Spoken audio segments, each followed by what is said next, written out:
The following story has been brought to you by StoriesToInspire.org. I want to tell you an unbelievable story. Maybe you've heard of Rabbi Friedenson. He's a very precious Yid, lives on the Upper West Side. He is big Asken Agudas Yisrael. He calls himself a graduate of 12 concentration camps. He went, we can't imagine what that means. And he told us, I heard this story from him directly.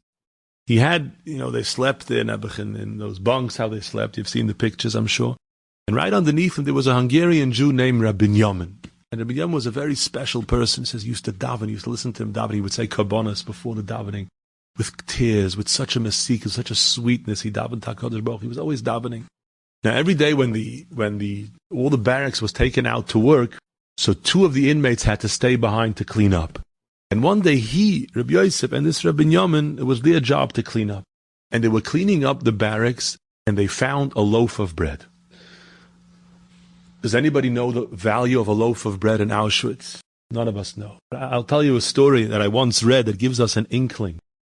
I read a story, somebody's describing, it was an inmate in Auschwitz. He remembers when they started bringing the transports from Western Europe. Now, Western Europe people were more wealthy and aristocratic. And he remembered them coming. There was a world-famous banker who came with his high stovepipe hat, and he was wearing his beautiful clothing, and he was a heavy-set man. And he remembers this man was a world financial figure. Remembers him coming into the concentration camp. He says, it was about 8 weeks later, I saw this very same man in a striped prisoner's uniform. He was standing around the corner of the barracks, and there was somebody gave him a loaf of bread.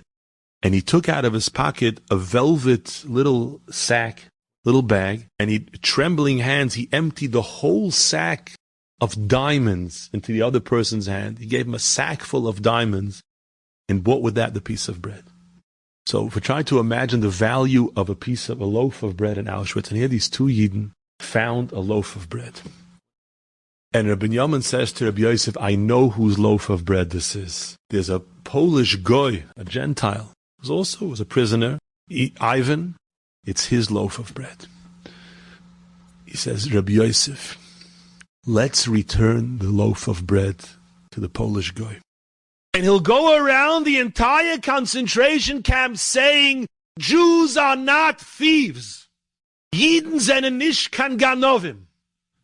And in our hunger throes, we took the loaf of bread and we brought it and we gave it to this Polish guy. We handed him back the loaf of bread that we had found. He couldn't believe it, and he went around to everyone saying, Jews don't steal. Kiddush Shem Shamayim. That's the essence, and that's the values, the character that we want to build in our children. But are we working on building their characters? Or are we just serving them? When we look at our precious gifts, the pigdoinos that HaKadosh Baruch Hu gave to us, do we realize we have a responsibility to create responsible, magnificent, beautiful Yiddish Kinderlach, who should be a walking Kiddush Hashem, who should be an example of anivus, of tznius, of busha, of derech eretz, of respect for us and respect for their teachers. Enjoyed this story? Come again. Bring a friend. StoriesToInspire.org